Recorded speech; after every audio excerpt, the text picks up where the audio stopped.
Irmãos, a paz do Senhor. Eu agradeço a Jesus por essa oportunidade, ao irmão Leão pelo convite.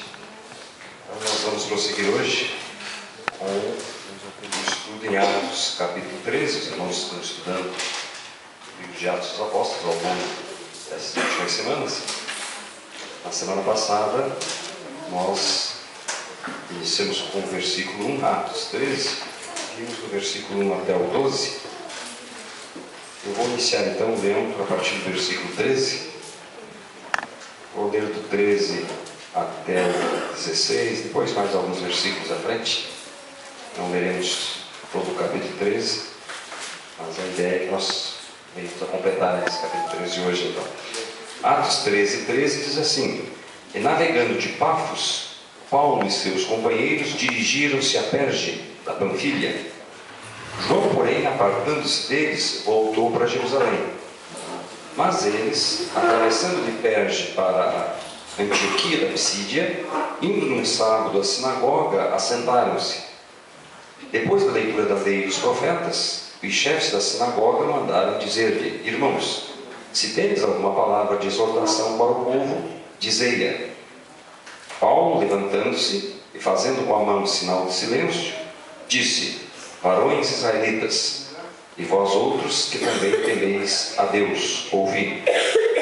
O Deus deste povo de Israel escolheu nossos pais e exaltou o povo durante sua peregrinação na terra do Egito, de onde os tirou com braço poderoso. Vou pular agora, lerei o versículo 23 e o 24. Da descendência deste, conforme a promessa, trouxe Deus a Israel o Salvador, que é Jesus. Havendo João primeiro pregado a todo o povo de Israel, antes da manifestação dele, batismo de arrependimento. Mas ao completar João a sua carreira, dizia: Não sou eu quem supones, mas após mim vem aquele de cujos pés não sou digno de desatar as sandálias. Versículo 34 agora. E que Deus o ressuscitou dentre os mortos, para que jamais voltasse à corrupção. Desta maneira o disse: Cumprirei a vosso favor as santas e fiéis promessas feitas a Davi. O 37 também. Porém, aquele a quem Deus ressuscitou não viu corrupção. Tomai, pois, irmãos, conhecimento de que se vos anuncia a remissão de pecados por intermédio deste. Finalmente, vou pular mais um pouquinho, vou ler o versículo 46. Então Paulo e Barnabé, falando ousadamente, disseram: Cumpria que a vós outros, em primeiro lugar, fosse pregada a palavra de Deus. Mas, posto que a rejeitais, e a vós mesmos vos julgais indignos da vida eterna, eis aí que nos volvemos para os gentios. E agora o versículo 52. Os discípulos, porém, transbordavam de alegria e do Espírito Santo. Amém. Irmãos, eu até pensei em projetar um mapa, mas depois achei que o mapa está meio pequeno. Na verdade, as nossas Bíblias normalmente trazem, talvez a maioria dos irmãos tenha na sua Bíblia aí um mapa com a primeira, segunda, terceira viagem de Paulo. Então, gente, para projetar um mapa que não ajude, quero já não projetar. Né? Mas, fazendo uma retomada na semana passada, então na semana passada nós iniciamos pelo versículo 1 aqui do capítulo 13, Atos 13, 1, havia na igreja de Antioquia profetas e mestres.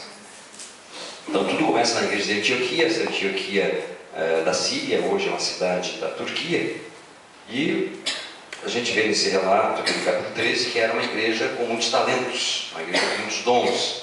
São mencionados aqui alguns profetas mestres, né? Barnabé, Simeão, Níger, sobrenome Níger, Lúcio de Cirene, Manaém, Saulo.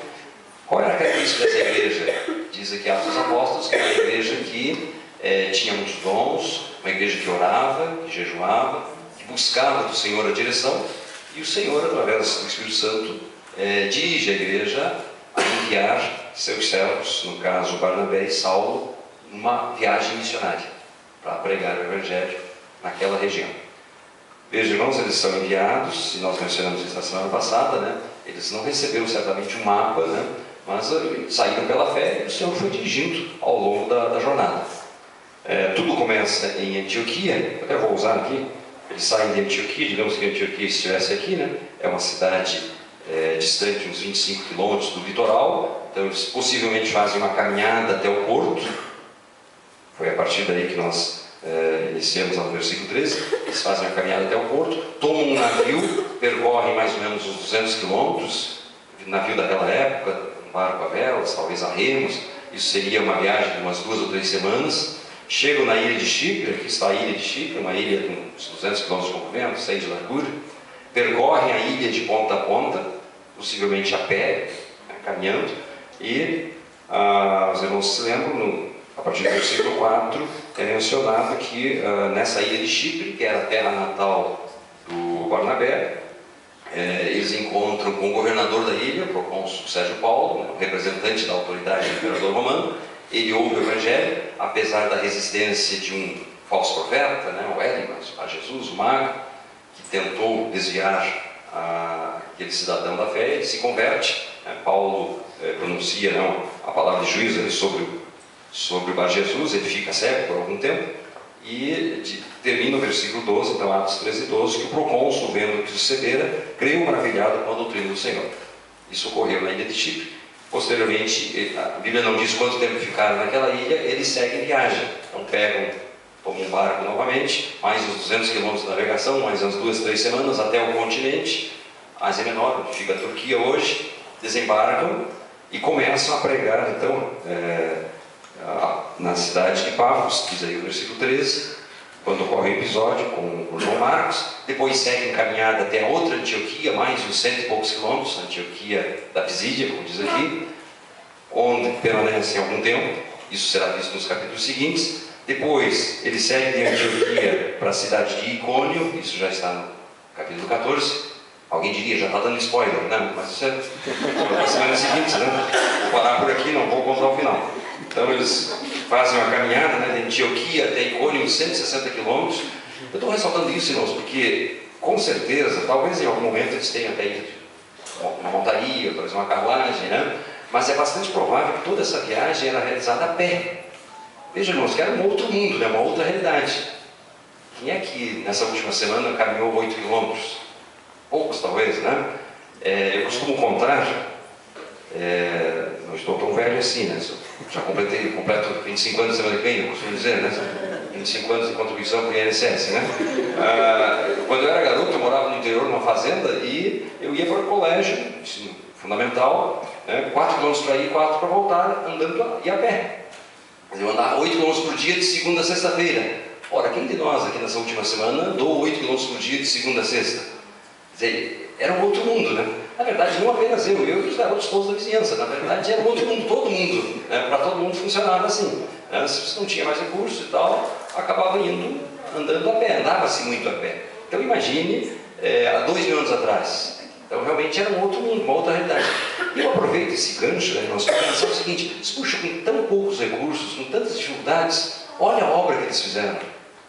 Quer dizer, quando a gente olha no mapa, né, se pegasse o mapa do Brasil e colocasse em cima, né, do mapa daquela região norte da África, Europa, Ásia Menor, Oriente Médio, está mais ou menos o tamanho do Brasil. O Brasil cabe mais ou menos naquela região, assim, né? Então veja, em 30, 40 anos eles conseguiram pregar o Evangelho em toda aquela região com tão poucos recursos, né? Na verdade, ao final, né, a minha ideia é lançar essa pergunta agora e tentar responder ao final, né? Puxa, qual é o segredo, afinal de contas, né, daqueles primeiros cristãos, da igreja primitiva, para conseguirem, né, em relativamente tão pouco tempo, ganhar uma região tão grande, expandir o Evangelho de maneira tão eficiente, né?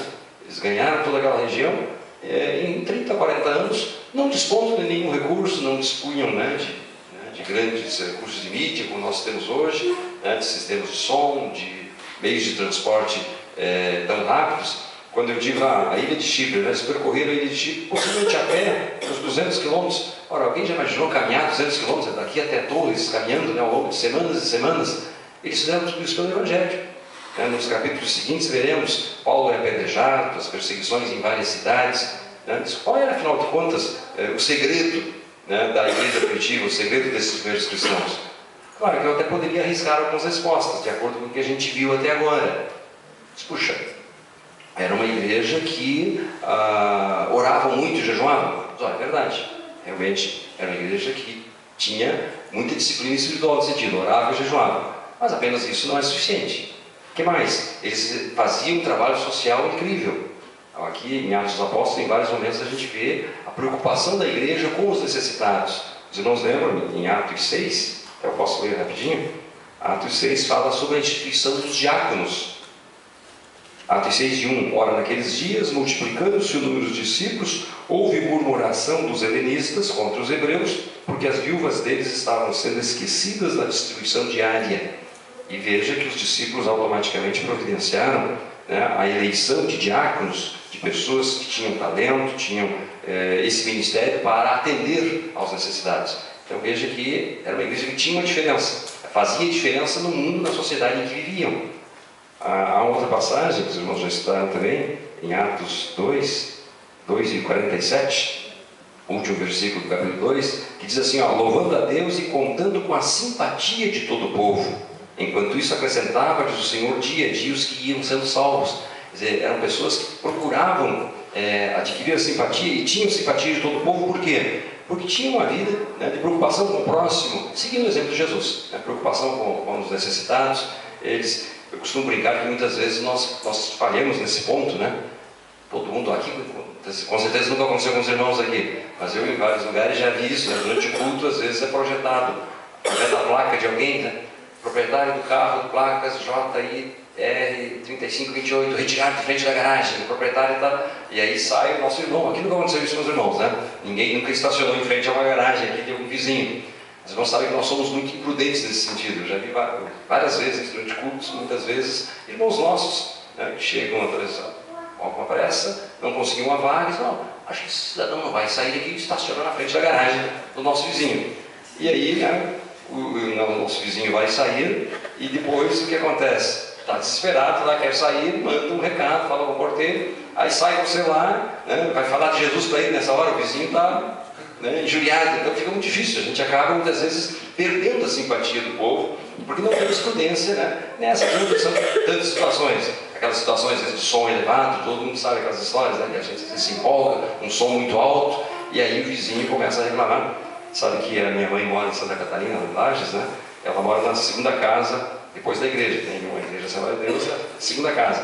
Então eu já estive várias vezes visitando a minha mãe, e durante o culto à noite, a gente consegue acompanhar o culto, tem né, na cozinha dela se ouve melhor do que lá dentro, né, do templo.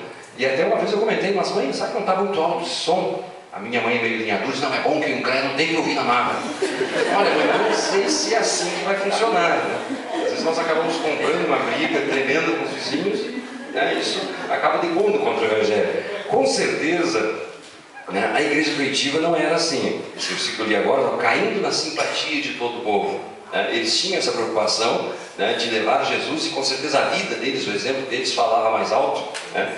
Então, era uma igreja que tinha disciplina espiritual, eles oravam, eles jejuavam, se preocupavam, né, com o próximo, se preocupavam com as pessoas, e digo mais, tinha sensibilidade espiritual, ouviam a voz do Espírito Santo, mas eu acho que eles tinham algo mais ainda, que é isso que a gente verá, né, fazendo um resumo de tudo isso ao final desse capítulo 13, e daí dá para entender por que eles conseguiram, com tão poucos recursos, com tantas dificuldades, ganhar toda aquela região, né, levar o Evangelho em toda aquela região. Algo fantástico, realmente. Mas voltando para Atos 13:13, diz assim: navegando de Pafos, Paulo e seus companheiros dirigiram-se a Perge. Então eles ficaram, não sabemos quanto tempo, na ilha de Chipre, pregaram o Evangelho em toda aquela ilha. Posteriormente, Barnabé retorna para lá, né, naquela segunda viagem, quando ele se separa de Paulo.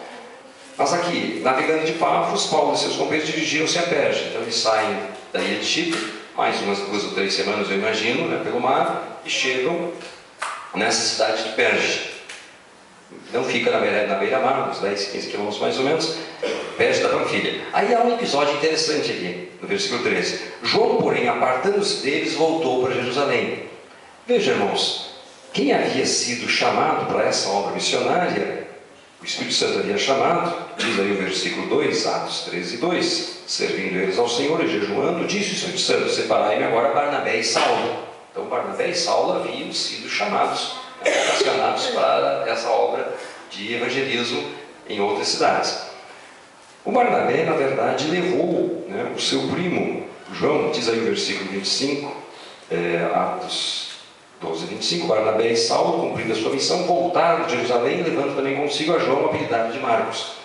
Nós não sabemos exatamente, mas muitos entendem que esse João Marcos aqui é o mesmo Marcos que escreveu, né, o nosso segundo evangelho, o Evangelho de Marcos, que é bastante provável. O fato é que João Marcos, então, era um parente de Barnabé. Barnabé faz essa viagem de Jerusalém até Antioquia, isso dá uns 400 quilômetros mais ou menos, né, ao norte de Jerusalém, fica essa cidade de Antioquia. Permanecem lá um bom tempo. Quando eles saem comissionados pela igreja, depois de o Espírito Santo ter revelado que eles deveriam sair para pregar o Evangelho, tanto Barnabé quanto Saulo, o Barnabé sugeriu de levar junto o João. De fato, o João Marcos viaja juntamente com eles.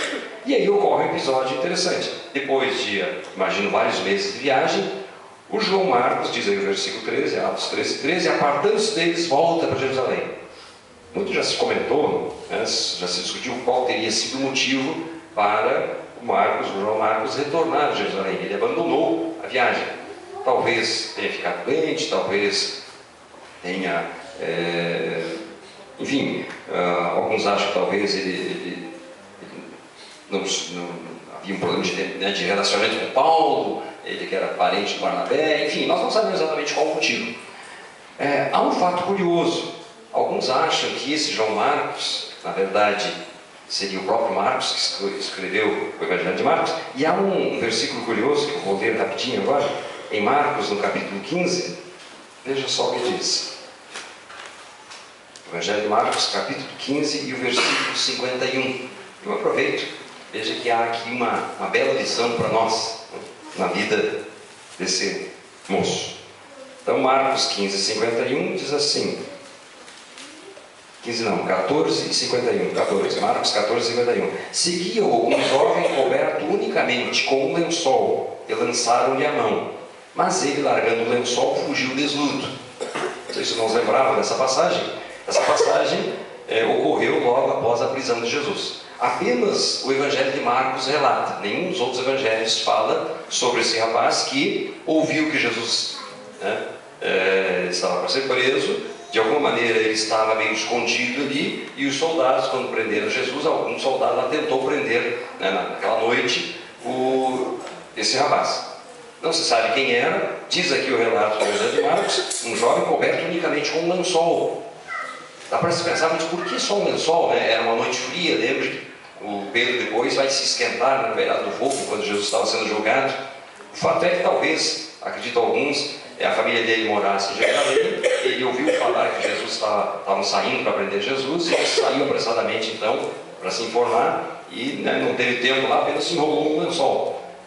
Quando estava para ser preso, ele solta esse lençol, na mão do soldado que tentou prendê-lo, e foge, correndo nu pela noite. Olha, isso é uma experiência que certamente ele não mais esqueceu. Considerando que apenas o Evangelho de Marcos fala sobre esse episódio, existem muitos estudiosos que entendem que talvez essa pessoa tenha sido o próprio João Marcos, que nós estamos mencionando agora. E que nesse momento, em Atos 13, 13, veja que ele era uma pessoa que, se for ele mesmo, se for o próprio rapaz que anos antes havia fugido nu, no meio da noite para não ser preso, no momento que Jesus foi aprisionado, veja que era uma pessoa que tinha alguns problemas aí a respeito de meio certo grau de covardia, de medo aí, e certamente o marcou, são experiências que, digamos, deixaram marcas na sua vida. Ele foge então naquele primeiro momento, quando Jesus é preso. Aqui ele começa uma viagem missionária juntamente com o Barnabé e o Paulo, e aí ele refuga no meio do caminho. Na sequência, os irmãos verão, os irmãos devem lembrar do relato, que na segunda viagem, o Barnabé, que era uma pessoa muito humana, filho da consolação, o significado do seu nome, ele fazendo jus ao nome, o Barnabé queria dar uma segunda chance para o Marcos. E aí o Paulo, já era mais linha dura, o Paulo não permitiu, houve um desentendimento entre eles, e o Paulo, então, na sua segunda viagem missionária, troca de companheiro, Paulo viaja com Silas, e o Barnabé dá uma nova oportunidade para o Marcos. O fato é que esse mesmo Marcos, então, que ao que tudo indica, falhou nessas 2 vezes, ele se recupera, e isso para a gente é uma lição maravilhosa, né? Nós, por mais que tenhamos caído, né, o Senhor, ele vai trabalhar conosco, vai trabalhar a nossa vida, como trabalhou na vida do Marcos, né? Lembre que há uma passagem que Jesus diz assim, né, que ele não esmagaria, né, a cana quebrada, a cana que fumega. Pelo contrário, o Senhor faz isso conosco, ele investe na nossa vida. Assim como o Barnabé investiu na vida do Marcos, e é curioso porque depois, quando Paulo escreve para Timóteo, Paulo estava preso lá no final da sua carreira, ele diz assim, manda o Marcos que ele é útil para mim aqui no meu ministério. Veja que houve desentendimento, mas foi só naquele momento. Anos depois, o próprio Marcos foi um auxiliar muito importante na vida de Paulo e possivelmente na vida de Pedro, já que alguns acreditam que Marcos escreveu o Evangelho tendo ouvido principalmente a partir de Pedro, os relatos da experiência do apóstolo Pedro. Mas vejam, irmãos, então, que nesse versículo 13 ocorre esse episódio que o João Marcos, aparta-se deles e volta para Jerusalém. Eles prosseguem, diz aqui o versículo 14, atravessando de Perge para Antioquia da Pisídia, indo num sábado à sinagoga sentados. Veja que no início essa era a estratégia deles. Eles começavam pregando para os judeus e depois para os gentios. Primeiro para os judeus, o próprio Jesus havia dito isso também, né? Primeiro para os judeus, depois para os gentios. O que vai ocorrer no final desse capítulo, a gente observa que progressivamente, né, os judeus começam a rejeitar, e os gentios, aqueles que não eram judeus, aceitando em massa a pregação do Evangelho. Eles chegam então num sábado numa sinagoga, diz o versículo 15, que depois da leitura da lei dos profetas, os dirigentes lá da sinagoga abrem uma oportunidade para que eles falem. E aí Paulo começa com um sermão, uma pregação.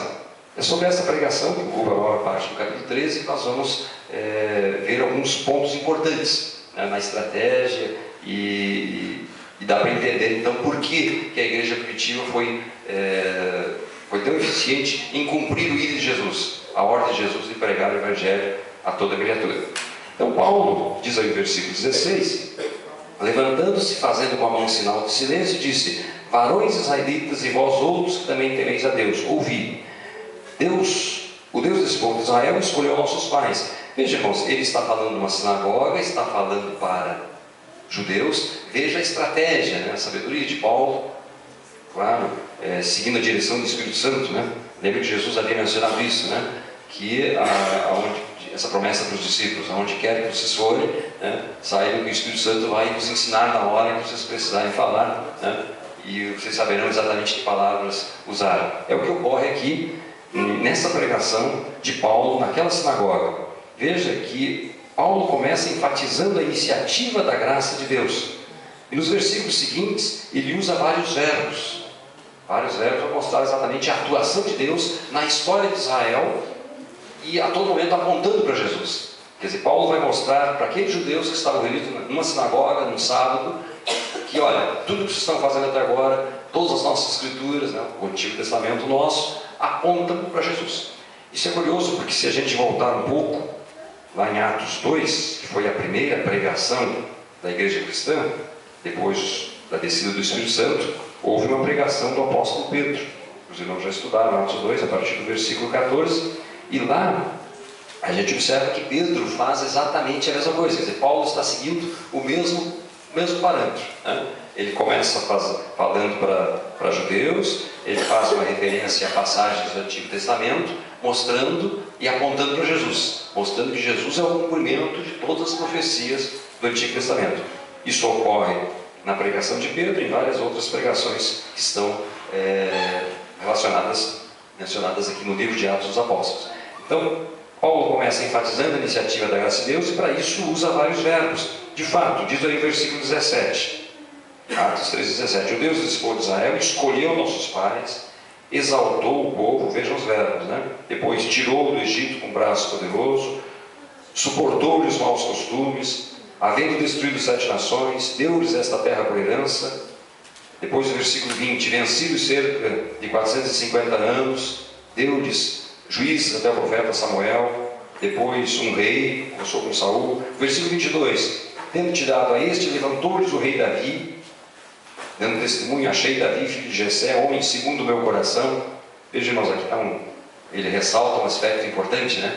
Davi, conhecido como um rei, né? Um homem segundo o coração de Deus. Olha aqui, só por aqui nós já temos Davi muito conhecido como alguém que pecou, de fato. A gente vê a história de Davi, né? Em vários momentos ele cometeu falhas gravíssimas, né? Você não se lembra, a mais conhecida, ele matou um cidadão para ficar com a mulher dele. Só por aí a gente já vê que o caso é grave, né? Pagou um preço altíssimo por isso, mas a grande diferença, por isso que a Bíblia menciona Davi, um homem segundo o coração de Deus, né? A grande diferença é que ele se arrepende. Quando confrontado, né, pelo profeta acerca do seu pecado, ele se arrepende, as consequências vieram sobre a sua vida, sobre a sua família, mas ele soube se levantar. Caiu, mas se levantou. E Paulo cita, né, o Davi, mostrando que da descendência de Davi é que veio Jesus. Veja que a todo momento ele usa esse gancho, então, está falando para judeus, numa sinagoga, mostrando que toda aquela profecia do Antigo Testamento apontava e aponta para Jesus. E na verdade, irmãos, adiantando um pouco, essa deve ser a nossa mensagem ainda hoje. Veja que a mensagem, né, da igreja cristã não mudou nesses 2000 anos. Eles ganharam toda aquela região da Europa e norte da África, né, com essa mensagem, mostrando que Jesus era e é o cumprimento das profecias do Antigo Testamento, e nós continuamos com exatamente a mesma mensagem nos dias de hoje, né? Nada mudou. Então diz ele no versículo 23, da descendência de Davi, conforme a promessa, trouxe Deus a Israel o Salvador, que é Jesus.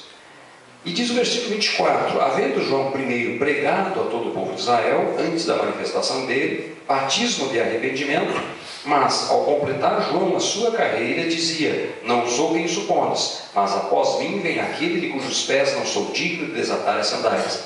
Veja então que Paulo, né, faz um rápido histórico a respeito de profecias do Antigo Testamento que apontavam para Jesus. A seguir ele menciona João Batista, profeta bem conhecido, né, que anunciou que Jesus era e é o Messias, né, ungido, aquele que os judeus estavam esperando.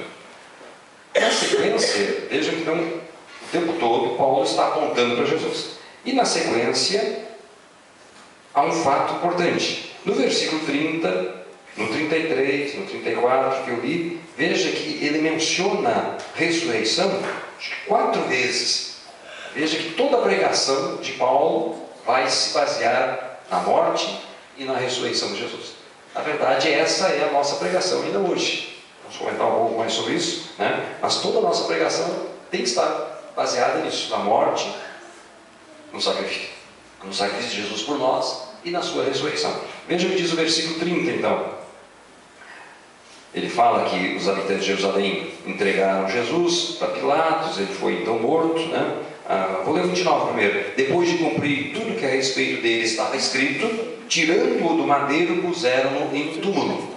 Veja que como ele estava falando para judeus que conheciam as Escrituras, né? Paulo ressalta a todo momento que Jesus estava cumprindo as Escrituras. Tudo que estava escrito estava se cumprindo em Jesus. E o versículo 30, mas Deus os ressuscitou dentre os mortos, e foi visto muitos dias pelos que com ele subiram da Galiléia para Jerusalém, os quais são agora as suas testemunhas perante o povo. Veja, ele fala aqui, pela primeira vez, na ressurreição, dizendo que não foi um fato escondido, pelo contrário, existiram várias testemunhas. Os irmãos se lembram que depois Paulo escreve lá para os Coríntios, na primeira carta aos Coríntios, e ele diz que a ressurreição não foi um episódio secreto, pelo contrário. Jesus apareceu depois para várias pessoas, cerca de 500 irmãos, apareceu para Tiago, apareceu para Pedro, apareceu para ele, Paulo, né? Anos depois, quando ele se converte. Então, eles todos estão testificando, falando aqui com testemunhas de algo que foi presenciado. E ele cita, inclusive, lá na Epístola aos Coríntios, vários personagens que eram vivos ainda, que eram conhecidos. Olha, qualquer coisa você pode falar com fulano vai te contar o que viu. Olha o versículo 33. Como Deus cumpriu plenamente a nós, seus filhos, ressuscitando a Jesus, como também está escrito no Salmo 2, tu és meu filho, hoje te gerei. Veja que aqui Paulo fala a segunda vez em ressurreição. Irmãos, a ressurreição de Jesus, na verdade, é a pedra de tropeço. Sempre foi ao longo, né, da história do cristianismo, e ainda hoje, né? É bastante provável, os irmãos todos já devem ter conversado com pessoas, pessoas vão dizer, olha, Jesus, eu creio que realmente Jesus foi uma boa pessoa, foi um profeta, pessoas que tentaram, né, mudar o mundo, fazer alguma coisa e acabaram morrendo pelas suas ideias. Mas o que tem de diferente? A diferença que temos aqui é a ressurreição. O cristianismo é a única religião em que o seu fundador está vivo. Se a gente olhar as demais religiões, todos, né, os seus fundadores morreram. O cristianismo é a única em que crê que o seu fundador está vivo. Né? Está vivo, está entre nós hoje. Essa é a base da nossa fé. Lembra que Jesus diz isso, né? Onde estiverem 2 ou 3 reunidos, eu estarei no meio deles. Nós estamos aqui reunidos em nome de Jesus, cremos que realmente Ele está aqui conosco. E veja, irmãos, então quando ele fala aqui em ressurreição, e em todas as epístolas, né, esse tema é recorrente. O tempo todo a igreja primitiva falará na morte de Jesus, vai falar na cruz e vai falar na sua ressurreição. Então deixa eu ler rapidinho a Epístola aos Romanos. Nós poderíamos ler vários versículos, né? Mas a Epístola aos Romanos, vou ler o versículo 4 do capítulo 1. Paulo já começa na Epístola aos Romanos, bem no início, falando na ressurreição, que foi a morte e a ressurreição de Jesus que deram um novo rumo, né, para a própria história da humanidade. Olha o que diz o versículo 4, então, Romanos 1 e 4. E foi designado Filho de Deus com poder, segundo o Espírito de Santidade, pela ressurreição dos mortos, a saber, Jesus Cristo nosso Senhor. Veja, irmãos, que a ressurreição de Jesus, então, ela é realmente básica da nossa fé. E a gente observa isso em todas as pregações da igreja primitiva. Nesse capítulo que nós estamos estudando em Atos 13 está presente, mas em vários outros também, né? A morte e a ressurreição de Jesus. Até eu posso ler mais um, na primeira epístola aos Coríntios, no capítulo 15.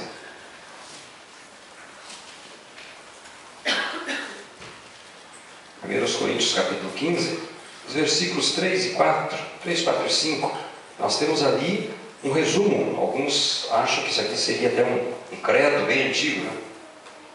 Que resume em poucas palavras a pregação da igreja cristã desde os seus primeiros dias.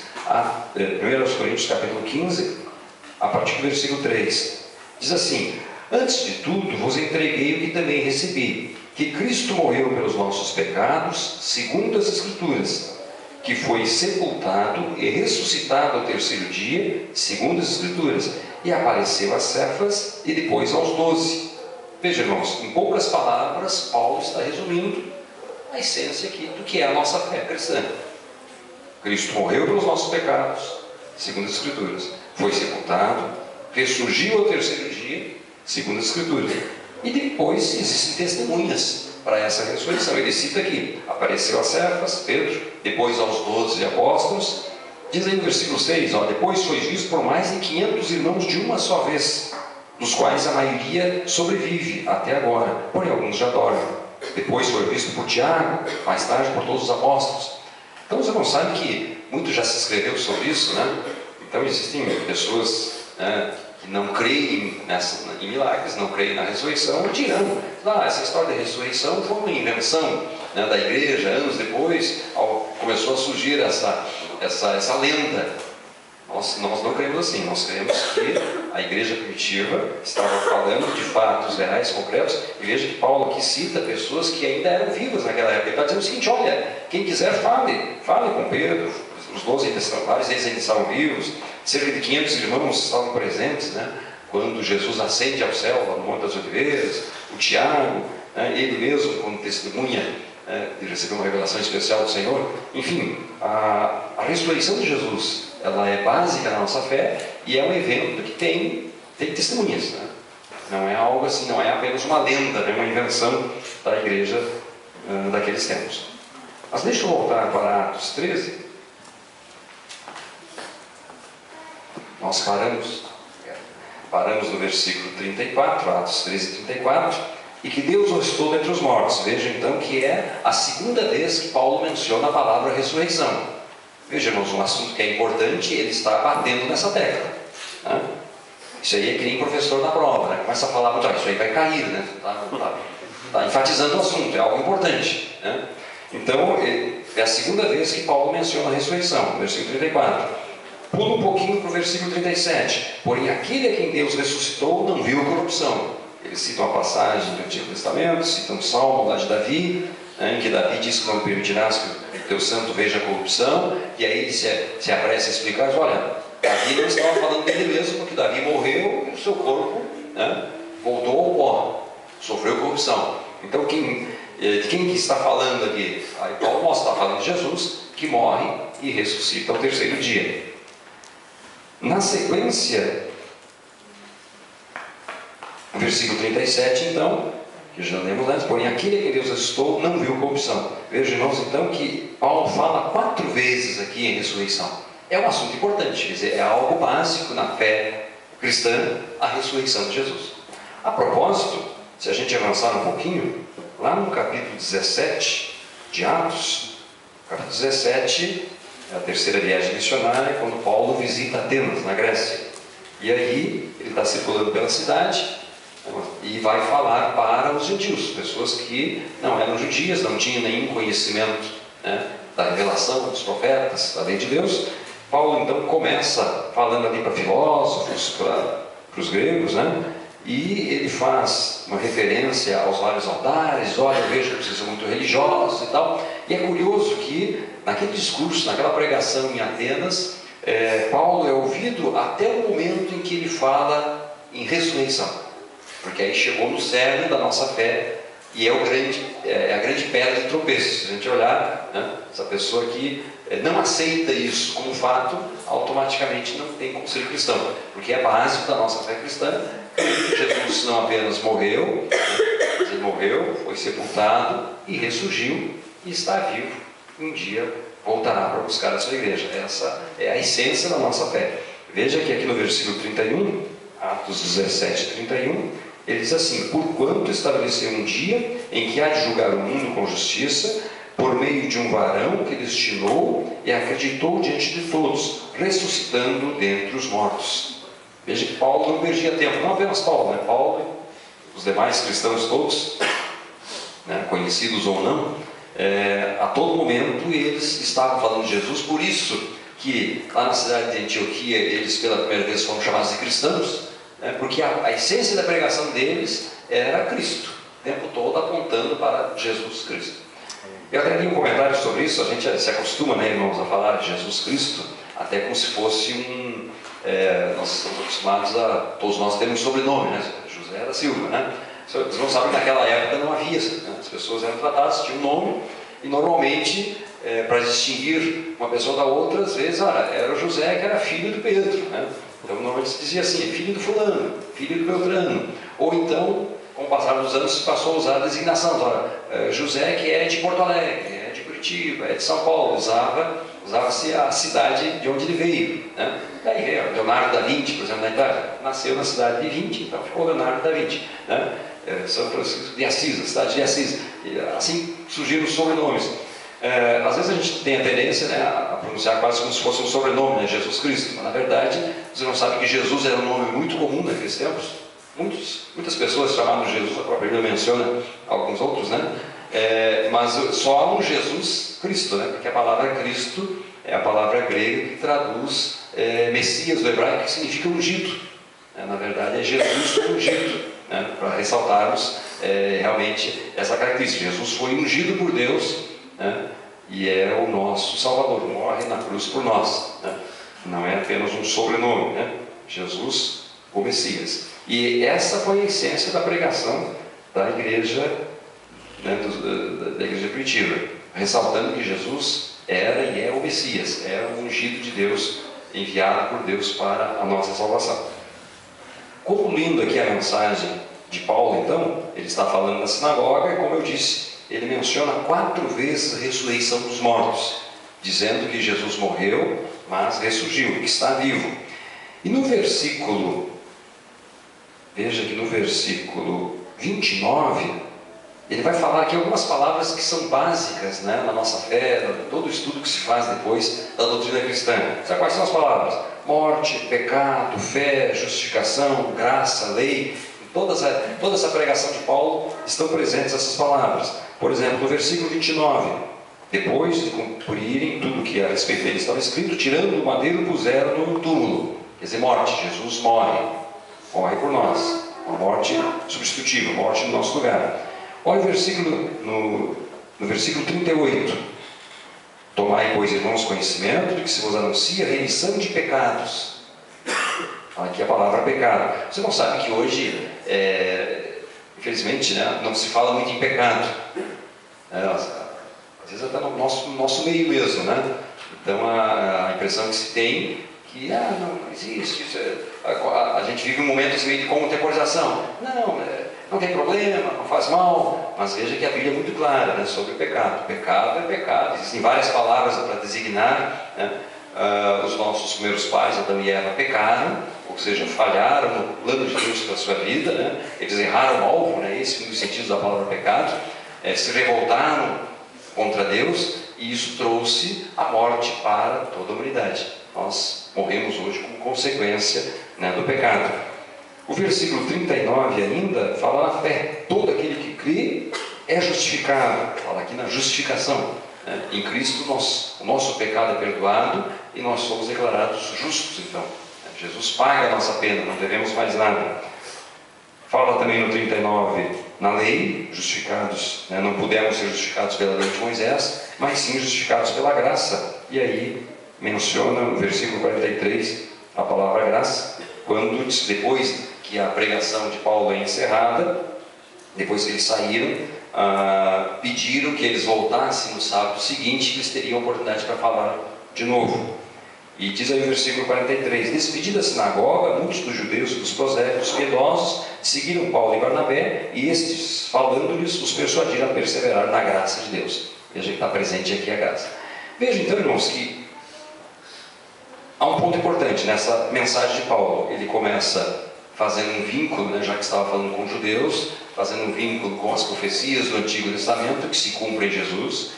Ele mostra que João Batista apontava para Jesus, e todas as escrituras do Antigo Testamento apontam para Jesus, né? Você não sabe que, principalmente os recém-convertidos, às vezes, talvez nós tenhamos irmãos aqui recém-convertidos, e que talvez ainda nunca leram, por exemplo, o primeiro livro de Crônicas. Eu acho que talvez seja um dos livros mais complicados para quem é recém-convertido, né? Que não leu ainda o primeiro livro de Crônicas, né? É um livro cheio de nomes. É bom para quem vai ser pai, realmente quer escolher um nome para algum filho, né? Cheio de nomes, fulano, que gerou Beltrano. E normalmente para quem é novo na fé, fica meio estranho, né? Para que será que ficou tudo isso registrado? Qual teria sido o motivo? Olha, irmãos, deixa eu abrir ao acaso, ler um versículo só para a gente ter uma ideia. Abriu a casa, 1 Crônicas 26 e o versículo 25, por exemplo. Seus irmãos, de Eliezer foi filho Reabias, de quem foi filho Jesaías, de quem foi filho Jorão, de quem foi filho Zicre, de quem foi filho Selomite, e por aí vai, né? Em vários capítulos aqui de 1 Crônicas há uma série de nomes estranhos. Claro, nomes estranhos para nós, em português, em hebraico, certamente, né, não teria um som diferente, né? Sabe para que tudo isso ficou registrado? Tudo isso ficou registrado, e aí é possível entender quando a gente lê a genealogia de Jesus, lá em Mateus e em Lucas, né? Tudo isso aqui ficou registrado para que a genealogia, né, de Jesus fosse preservada. Então depois Mateus e Lucas escrevem, né? Lucas mesmo disse que pesquisou muito para escrever o seu evangelho, mas ele encontrou, né, em várias fontes que mostravam, né, através desses registros anteriores, registros históricos aqui, né, fulano que gerou fulano. Na verdade, para que isso, né? Como eu disse, quem é novo na fé às vezes fica difícil de entender isso. Para que essa relação de nomes aqui, ó? Isso aqui foi registrado para mostrar que realmente Jesus é filho de Davi, né? É filho de Abraão. Quer dizer, Jesus é um homem como nós, né? Nasceu, viveu entre nós, morreu por nós para pagar a nossa culpa, né? Tudo apontando para Jesus. Quer dizer, todas as passagens do Antigo Testamento apontam para Jesus. É esse sentido, foi essa a mensagem de Paulo aqui em Atos 13, ao falar para aqueles judeus reunidos naquela sinagoga, dizendo: olha, todas essas escrituras que vocês estão lendo aqui a cada sábado, na verdade elas falam de quem? Falam de Jesus. Ele faz todo esse histórico mostrando que Jesus era e é de fato o cumprimento de todas as profecias do Antigo Testamento, né? Nós temos o Antigo Testamento o tempo todo apontando para Jesus. E aliás, até irmãos, eu falo sobre isso, né? Todo o Antigo Testamento apontando para Jesus, o Novo Testamento também, todas as epístolas, né? Às vezes eu me surpreendo comecei a prestar atenção algum tempo atrás, né? Já participei de cultos, às vezes, em que depois de uma pregação de 50 minutos, 1 hora, sabe, vem cá, e Jesus foi mencionado. Então, Jesus não foi citado nenhuma vez. Espero que não tenha acontecido isso com os irmãos, né? Mas já ocorreu algumas vezes, assim, até os pregadores conhecidos, programa de TV, programa de rádio, né? Falou meia hora, 45 minutos, e depois, não, vem cá, não falou de Jesus nenhuma vez, perdeu tempo, né? Eu lembro que teve, alguns anos atrás, uns 2 anos, eu acho, um pregador bem conhecido, que foi convidado para um programa de TV, e eu estava assistindo a um assunto bem polêmico e tal, não vou citar o nome do pregador, mas aí ele disse assim no início: olha, eu vou falar hoje aqui, mas não vou citar a Bíblia, não mencionar nada, não tem nada a ver com religião. Aí eu pensei assim, então vai embora, né, cara, está fazendo o que aí? Né? Foi convidado como pastor, e ele começa, pastor bem conhecido, dizendo que ele não ia falar nada da Bíblia, não tem nada a ver com religião. Está perdendo seu tempo, né? Qual é o exemplo de Paulo? Paulo teve a oportunidade e ele não perdeu tempo não. A todo momento ele apontou para Jesus, falando na morte, na ressurreição, porque essa é a nossa diferença, né, irmãos? Essa é a mensagem que faz a diferença. Essa é a mensagem que vai tocar o coração, né, do ser humano que está nesse vazio. As pessoas hoje, né, vivem nessa, ainda mais no Brasil, né, uma sociedade tão complicada, com tantas dificuldades, né? Qual é a boa mensagem que nós temos? Qual é o Evangelho, né? O Evangelho, você não sabe, significa boa nova, né? Qual é a boa nova que nós temos? Que Jesus Cristo morreu por nós, ressuscitou e um dia voltará. Na verdade, essa é a essência, né? É a essência da nossa pregação. Qualquer mensagem que nós trouxermos, por mais bem elaborada que seja, ela vai simplesmente tangenciar, né? Eu lembro que houve um culto que eu estava, e aí, para ser sincero, o pregador até falou em Deus, Deus vai te ajudar, vai te dar vitória. Mas ele citou Deus assim, passagem, né? E durante mais de 50 minutos, todos os assuntos foram mencionados, mas Jesus nenhuma vez. Olha, infelizmente, estou sentindo a ausência de Jesus nessa pregação, né? Porque o que a gente vê no exemplo da igreja primitiva, e aqui o exemplo de Paulo, o exemplo de Pedro também, lá em Atos 2, é que eles não perdiam tempo, né? Rapidamente eles mostravam que as escrituras do Antigo Testamento estavam apontando para Jesus e passavam a seguir a mencionar. E é isso que eu dizia aqui. Durante 4 vezes nesse capítulo 13, Paulo fala sobre a ressurreição. A ressurreição, Deus ressuscitou Jesus para a remissão dos nossos pecados, para que fôssemos justificados, porque a lei de Moisés foi incapaz de nos justificar. Então Deus nos ressuscitou dos mortos para cumprir profecias, a profecia de Davi lá nos Salmos, né? E aí diz, olha, isso aqui não estava, Davi não estava se referindo a ele mesmo, é o versículo 34, mas essa profecia foi cumprida em Jesus. Quer dizer, o tempo todo, né, Paulo, falando para quem conhecia as Escrituras, estava mostrando que Jesus é o cumprimento fiel das Escrituras. E depois, isso que eu dizia lá em Atos 17, quando ele falou só para gentios, pessoas que não tinham conhecimento das Escrituras do Antigo Testamento, aí evidentemente ele não citou nenhuma passagem do Antigo Testamento, mas mostrou que toda aquela religiosidade deles, na verdade, mostrava uma sede de Deus, e a única resposta para essa sede está em Jesus. É a única, e essa é a essência da nossa mensagem, irmãos. É a mensagem que fará a diferença nas vidas, né, das pessoas, e que fez diferença na nossa vida. Aliás, entra aqui esse aspecto do testemunho. Em vários momentos, em Atos dos Apóstolos, aparece, né, que nós somos testemunhas, nós estamos testificando. Na verdade, irmãos, nós e o Espírito Santo, né? Os irmãos lembram que no Antigo Testamento é mencionado lá que testemunho de uma pessoa só não é válido. O Deuteronômio menciona isso. Sempre 2 ou 3 testemunhas. E na verdade a gente tem aqui em Atos dos Apóstolos sempre pelo menos 2 testemunhas, né? Quer dizer, Paulo está testemunhando de Jesus e o Espírito Santo também, na verdade. E nós prosseguimos, né, nesse testemunho. Hoje nós somos testemunhas de Jesus, defendendo Jesus diante do mundo, e o Espírito Santo está conosco nesse testemunho, né? Somos duas testemunhas aqui, falando a respeito da vida, da morte e da ressurreição de Jesus. Para concluir, Paulo conclui a sua pregação, e eu já estou concluindo também, no versículo, a partir do versículo 40, ele diz assim, ó, notai, pois, que não vos sobreveio o que está dito dos profetas. Veja que ele acaba a sua mensagem com um apelo. Ele está dizendo, olha, note, preste atenção. Estou falando para vocês de algo importante. Esse mesmo apelo, se a gente voltar um pouquinho, lá em Atos 2:38, veja que Pedro também faz esse apelo. Atos 2:38, as pessoas perguntaram o que deveriam fazer depois da pregação de Pedro. Ele diz assim, Arrependei-vos e cada um de vós seja batizado em nome de Jesus Cristo para a remissão dos pecados e recebereis o dom do Espírito Santo. Vocês não sabem que a mensagem de arrependimento, né, arrependimento nesse sentido de mudança de mente, né, mudar de vida, é a mensagem básica do cristianismo. Jesus começou, a gente vê nos evangelhos, né, a pregação inicial de Jesus era essa, né, arrependei-vos porque o reino de Deus está próximo. Muitas vezes tem se perdido essa mensagem de arrependimento, mas como vemos, esse também é um dos segredos da igreja primitiva, né? É a mensagem de arrependimento. Em Atos 3,19 é possível ver isso também. Deixa eu ler mais um versículo então. Atos 3,19: arrependei-vos, pois, e convertei-vos, para serem cancelados os vossos pecados. Veja que a todo momento, como fechamento da mensagem, há um apelo, né, mostrando, olha, você tem que arrepender, tem que tomar uma atitude. Veja, irmãos, que baseados nesse exemplo aqui dessa pregação de Paulo, a gente tem um modelo, né, de como era a pregação da igreja primitiva, qual era a essência, e Paulo volta a esse assunto, até nós podemos olhar, lá na segunda epístola aos Coríntios. Nessa primeira viagem ele não visita a cidade de Corinto, ele vai visitar na segunda, né? Mas quando ele escreve a segunda epístola aos Coríntios, veja o que a gente observa.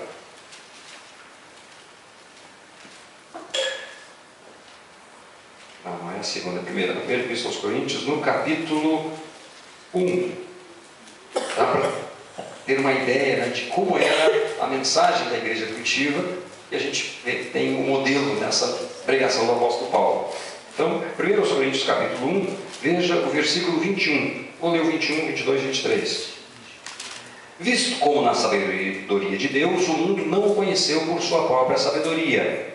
Aprove a Deus salvar os que creem pela loucura da pregação. Porque tanto os judeus pedem sinais, como os gregos buscam sabedoria. Mas nós pregamos a Cristo crucificado, escândalo para os judeus, loucura para os gentios. Veja, irmãos, aqui está, né, os estudiosos dizem o querigma, né, a pregação. A essência da pregação da igreja primitiva era essa: pregamos a Cristo e este crucificado. Veja que Paulo volta ao assunto no capítulo 2, aí 1 Coríntios 2 e 2, porque decidi nada saber entre vós, senão a Jesus Cristo e este crucificado. Veja, irmãos, Paulo esteve na igreja de Corinto durante 1 ano e meio. A gente vai ver em Atos dos Apóstolos mais na frente, na sua segunda viagem. Ele ficou 1 ano e meio. E qual foi a mensagem? O que ele ensinou durante 1 ano e meio? Diz ele aqui, ó, a Jesus e este crucificado. Isso ocorreu na segunda viagem, ocorreu na primeira também, que nós estamos vendo agora. Porque é possível que na primeira viagem é que ele estava nessa região de Antioquia da Psídia, aquela região ali é vizinha da Galácia. Então, quando ele escreve a Epístola aos Gálatas, tem um versículo bem curioso, que eu vou ler agora, que mostra, né, um pouco sobre a estratégia, né, e como é que era a visão de Paulo sobre a pregação do Evangelho. Gálatas capítulo 3 e o versículo 1.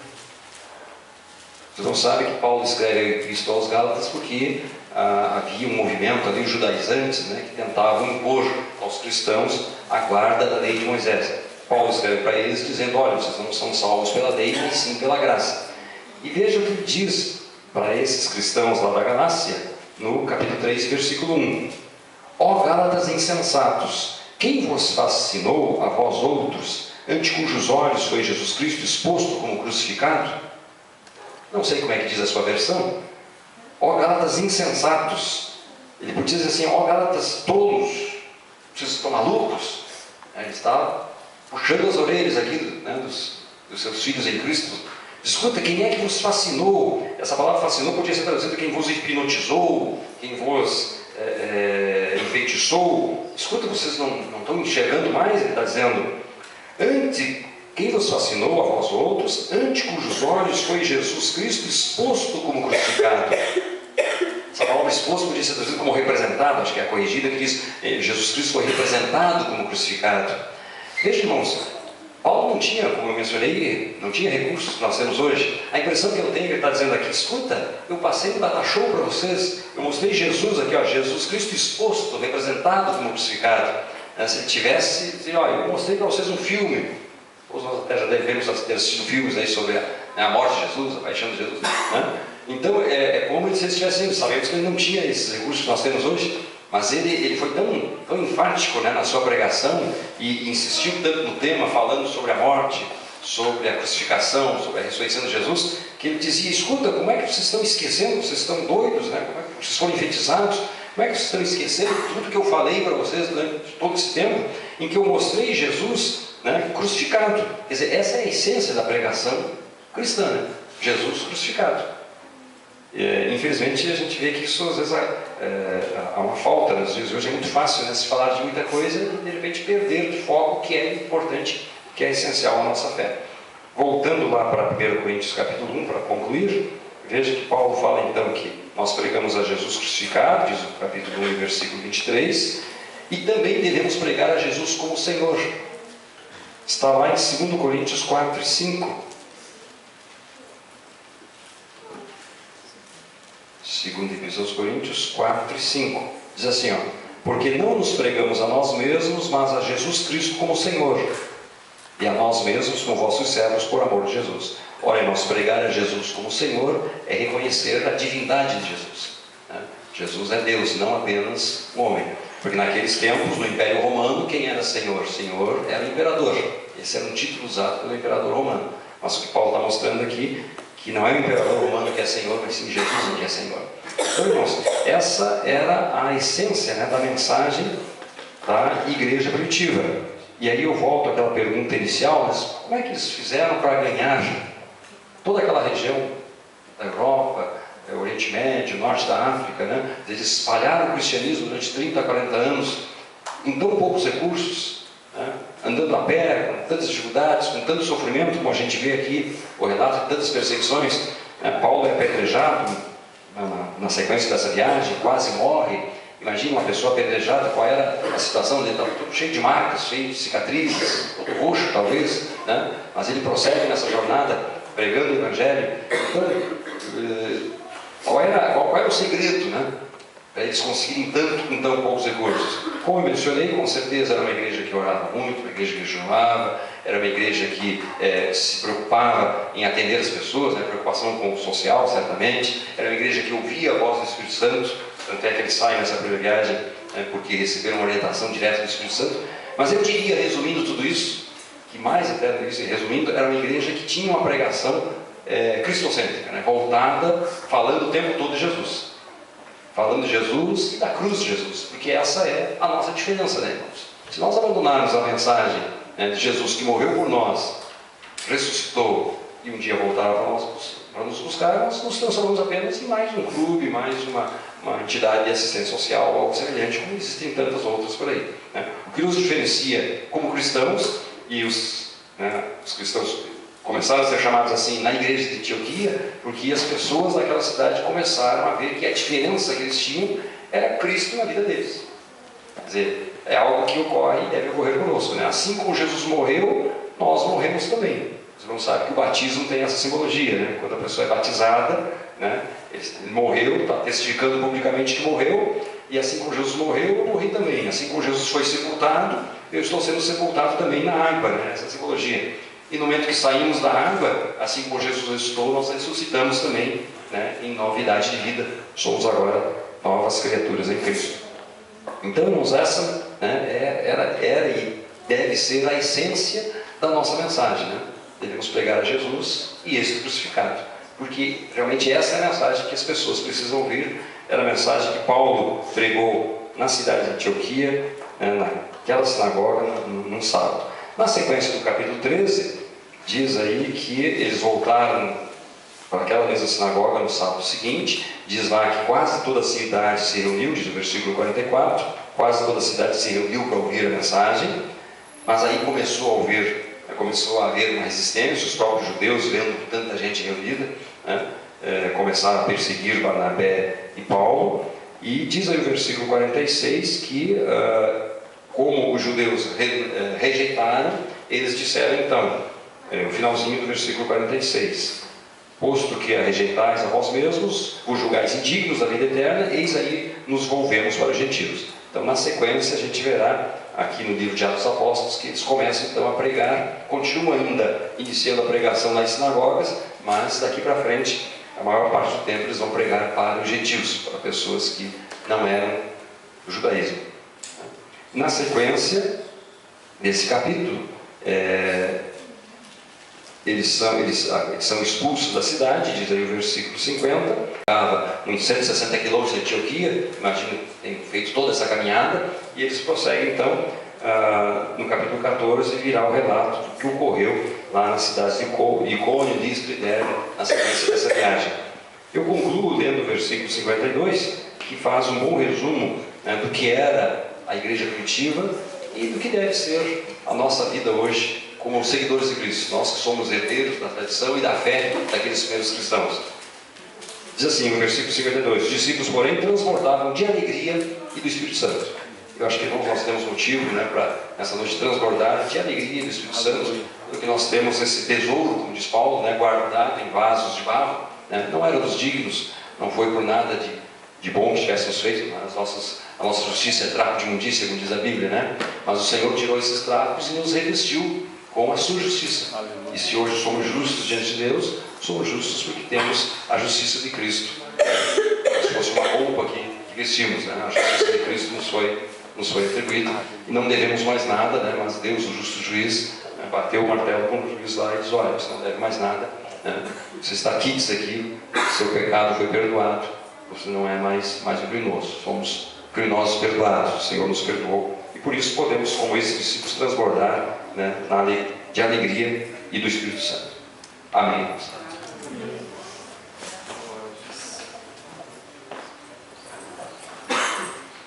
Vamos estar em pé, meus irmãos.